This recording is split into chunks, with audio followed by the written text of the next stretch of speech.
Hi, Leanne from Innate Wisdom. So, after 18 years of teaching, I started a brand new year to having a parent in my class that started to harass me, to spread lies and gossip, who started stalking me, to the point where I needed to get the police involved. So let me go back to the start of that. So it was a brand new year and brand new class. This particular class, I had lots of new families in the class, which was fairly strange for me because I had always had a lot of siblings in my classes. And I think we're probably about 2 weeks into the new year when I had a parent who decided that for whatever reason, didn't like me. So she started gossiping with her friends in the school, in the mornings in the towns. She was then going out into the public, to any birthday parties or social events, bringing up my name, talking about the school, running me down, saying what a terrible teacher I was. And so this continued for about 6 months. My principal at the time, it was his very first year of being a principal, and I think that says enough about him. If I played AFL, maybe he would have been more supportive, but I didn't, and my age was also against me. So what I remember the day I was at the Adele concert with my family, and I had I had a good friend who was a teacher as well, who rang me and just sort of said, "Hey, I was just at this at a kid's birthday party, and this particular parent was saying this and this and this. Do you know what's going on?" And I was totally oblivious. I had no idea. So when I went back to school, went and saw the principal, spoke about it. What's going on? Have you heard from this parent? And it just sort of went from there. So, and it was really, really tough because I'd been a teacher, as I said, at this point, 18 years, and I'd never had a complaint against me. Families were always wanting me to teach their the next sibling in line and that sort of thing. So, and I had been very involved in the school community. I was always representing the school, with fates and lots of things that was happening in the school. So when this happened, I was quite shocked. And because there's a really strict code of conduct, I couldn't do anything about it. I just had to sort of put a smile on my face and carry on. And so that's what I did. I tried to just continue every day, going to school, turning up, doing my job, being supportive. But unfortunately, every day, this child had a new story of things that I apparently was doing in the classroom. And it just got worse and worse. So over 6 months, it got to the point where the principal was doing nothing, in my opinion, doing nothing to prevent it or to tell this family to move on to another school if they're so unhappy. So I was forced to go and get the police involved. I remember, standing outside the building of the police and crying. Like I couldn't, my body was frozen. I couldn't take those steps to even open the door. My husband at the time, opened the door, and I had arranged to speak to a particular policeman that I had known because I had taught his children and also different community events. So he knew me very well. I knew him very well. And so I spoke with him and got support and advice from him. And he then went in to speak to the principal the next day to find out what was going on. And it just went from there. But back to me and how I wasn't coping.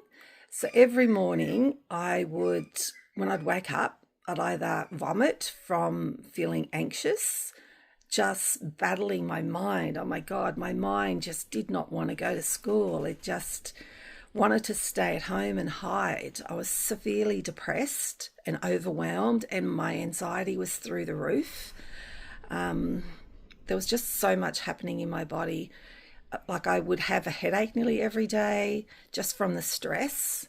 I would sit in my car, like to go to work. I would actually meditate every morning and really try to calm my nervous system, calm my thoughts. And I would get to school in my car, and then I couldn't get out of the car. I would be crying sitting in my car each morning to try to get the courage to actually open the door and go inside.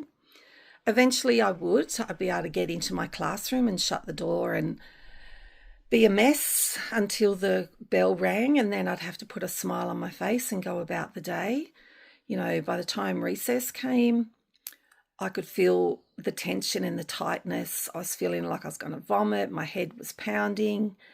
I'd stay in the my classroom and do some deep breathing, trying to release the tension and the stress out of my body, trying to calm myself down. Often I'd ring my husband in tears for support, and then it would be lunchtime. Then I'd have playground duty, and then it would be home time. So the day was really about tracking the hours, trying to help my body to cope or convince my body that I'm okay. It's okay, just survive. You've got 1 more hour to recess, then you can breathe. You've got 30 minutes to lunchtime. There's 5 minutes to the bell. And then I'd go home and totally have an emotional breakdown. Yeah, I just was not coping at all, but I was trying to be the bigger person. The support from the few fellow teachers who knew what was going on was right. Okay, Leanne, just keep going, keep turning up, keep being there. Don't let her think that she's won by you staying at home.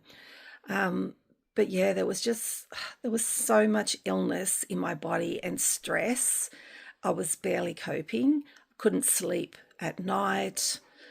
I just wanted to go to bed and hide out with the blankets over my head and stay there forever. But I just, I couldn't sleep at all. So this continued for 6 months, and it just kept getting worse. At school, when I was walking past parents, they would stop talking and just stare at me and watch me walking towards them and watch me walking away, and then the gossip would start again. Yeah, this parent was just so vicious. She had created a Facebook group like Messenger or something like that with the other parents in the class. So I had, in my class, I had wonderful families. Like they were so supportive. They were doing their best to shut this woman down, to stop her, to stop the spreading of lies and the gossip. But even, out in the community, going to events and saying my name and saying all these lies of things that I was doing. And, even though I wasn't on duty, I still had this strict code of conduct about how I could behave, how I could respond, what I could do. Yeah, because even though it was the weekend, I still was, this code of conduct that teachers have in Australia is so strict. And I didn't want to get myself into any trouble. I also had all the union involved as well. So I just felt like I was battling so many fronts by this in my body. It was just, I don't know, it felt like maybe there was about 3 or 4 parts of me. I was trying to be strong with the union support. Somewhere was me, and then was the teacher part of me that was trying to turn up each day and to be strong and to go in and to teach and to, my God, trying to be strong each day and just be there for my students who, I had fabulous students. I loved teaching up until this episode. I really loved being a teacher. It was a strong passion. But after, throughout this, it just killed everything in me. My passion for teaching was gone. all after 18 years, I had so many wonderful families that wrote me beautiful letters of thanks and gratitude and all these lovely comments, and students coming up to me in their in their high school and as parents and saying, "Do you remember me? You taught me." All of that went. It all just disappeared, and all I could remember was what this woman was saying about me, and the gossip. And it was just spreading. We were a small country town. It was just everywhere. And even though I had other teachers through other schools that knew me and were supporting me and had my back, I just felt so alone. Like I was not, I just felt like I was drowning in just how, yeah, all of these things that were being said about me. And I was trying to be the stronger person and turn up every day and be there and, teach my students and, have fun with them and smile. And it was just so, so difficult. I was just dying inside and not really coping. So, yeah, I couldn't even think about what was happening. Like I had so many physical symptoms that my body was highly stressed, that it was shutting down, that it wasn't coping, that I was hating myself. My mind had gone to that I'm a terrible teacher, that, yeah, I just felt like my school principal didn't have my back. He was fucking horrible. Sorry about swearing. I still hate him. And yeah, once the police went in and spoke with them, and then they came out and spoke with me, or after school I spoke with them, and he just sort of said, "Oh, your principal is actually doing this and this and this," and I'm like, "Well, he's told me nothing. He's actually he has told me nothing that he's doing." When I've asked him, "Well, why are you actually allowing this woman onto the school grounds? She's cornering staff and shutting doors and gossiping to them. Why are you allowing this? You can actually block her from coming onto the school grounds. You can say that they need to move to a new school if they're so unhappy." This parent refused to move her child, out of my class. I didn't ask for him to be removed either. I didn't think I had that say or that right. But why would a parent who absolutely hates me is spreading lies every day? Every day her child would come home with a new story.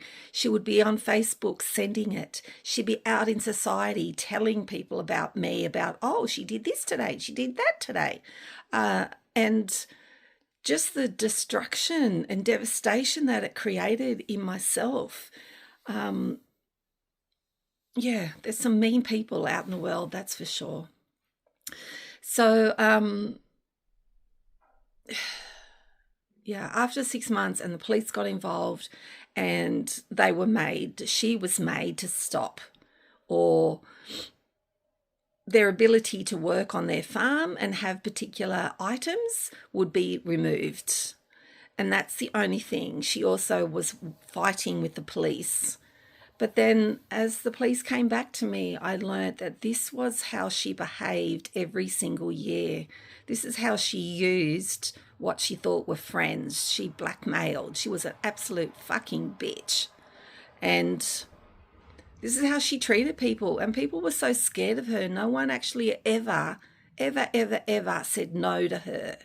No one ever stood up for themselves until me. I was the special one that actually got to stand up. And, well, I didn't actually get up to say no to her. I just was being a teacher who knew what she was doing and spoke with her about particular things that perhaps her child needed a bit more help with. That's how this all started, by me actually saying he needs a little bit of extra help. Would you mind perhaps doing this or this or this at home? that was exactly the topic that started her obliviation of me from doing that. And that conversation was definitely, it was new to her, that's for sure. But I knew my students and the areas that they perhaps needed a little bit of extra help with. And I would often speak with parents and because they were wanting to do the best thing for their child. They were wanting to help them. Deep breath. Sorry, I'm still a bit shaky. I'm surprised after all this time how, my God, how emotional I still get, how it just wells, it comes up in my body. I'm so surprised by this. I thought I had dealt with it and moved on, but clearly not. Anyway, so I think I got to term 4 and then I actually took the term off for mental health reasons because I was just absolutely shattered. I'd burnt myself out by trying to be the stronger person and going to school every day, where I should have actually stayed home and taken a couple of days, which I didn't do. I just soldiered on. And so I really pushed my body. Sorry about that tear rolling down there. So yeah, I really pushed my body beyond its capabilities to where I just could not get out of bed. I could not face the day. I could not leave my house. I could not go out the gate of the front of my house. So I took the term, most of the term off, actually. I needed time to try to calm my body down because it was hyper vigilant. It was peaking. It was maxing out. Well, it had already maxed out, and I was pushing beyond that into the extreme, to the point of me totally being shattered emotionally, mentally, physically. I was just like a shell of a person, hiding out in my house. The other thing that I totally forgot about to just now is being in a small country town, when you go to get your groceries and you see families everywhere. And that was the last thing I wanted. I didn't want to see people. I didn't want to have to smile and pretend for any second longer that I was okay, or I didn't want to have conversations. I was so scared to leave the house because I would run into people and I'd have to put that mask back on. And that mask 5 days a week for school hours was really taxing. So yeah, I did. I hid out in my house as much as I could. If I had to go and leave the house, my husband someone would have to come with me, which was my husband. I couldn't go out by myself. I didn't have the courage. I was just so anxious. I remember going down, even with my husband, the Woolworths, the lanes, and I would have to convince myself to turn the corner to go into the next aisle in Woolies because there might be a parent or a child, and oh my God, how am I going to cope with this conversation? I remember wearing my sunnies a lot. Like if I had to go outside or go out into the community, my sunnies were how I could hide a bit, how I could walk past someone and pretend I didn't see them. And it was simply because I couldn't cope with the conversation. Or I was escaping Woolworths because I couldn't cope, to go to my car with tears. And I couldn't stop to say hello because I didn't want people to see me like that. Yeah, so it was really hard, and taking that time off. But at the end of the year, I'd really gone to hating teaching. And I know some of my friends and different things found that hard. But when you've just been beaten hourly and daily for so long, you're just so scared. You're like tortured to go to that school environment. And it didn't matter how nice people were to me or understanding. It didn't matter. It did matter that other families were being supportive and having my back, but it just wasn't sinking in. It was just not getting through to my brain. I was just a shell of a person, and hiding out. I just wanted to hide out forever.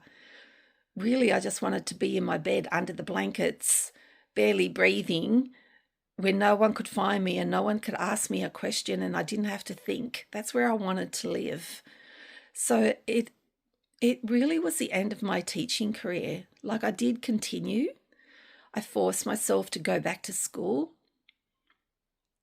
but my passion for it had died. I think part of my heart had died as well, because for so long, I had loved teaching.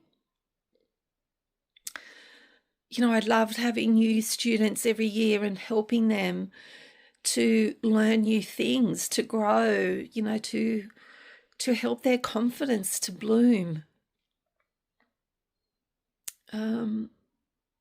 And I knew my students so well.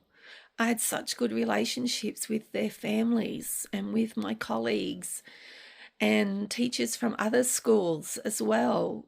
So to go to absolutely hating school, hating going to school, and it wasn't the students at all. It was the principal. It was the building. It was that place. It was where I felt so isolated and alone and like no one had my back. I was just, oh, you're just another teacher. Go do your job. You're not a person. You don't have emotions. And another thing that makes me really sad is other teachers that were working at the school that had my back and spoke up about me as a person and as a teacher and how good I was to the principal. They disagreed, and so they didn't end up working there. And up until this point, I loved being a teacher. So that was really the end. I continued working in that school for until my 20 years. So I continued working for another maybe 2 years. But it was a struggle. It was hard. I always had after that, I had lots of mental health days. I had lots of sick days. I took long service leave. I took everything I could to just cope, until we decided to leave that there and move to Adelaide. So, but even when I moved to Adelaide, the passion and the joy for teaching had gone. It had died. That part of me, I didn't want to teach. And it took a while for me to get the courage to teach, when I finally went back casually. So thank you everyone for listening.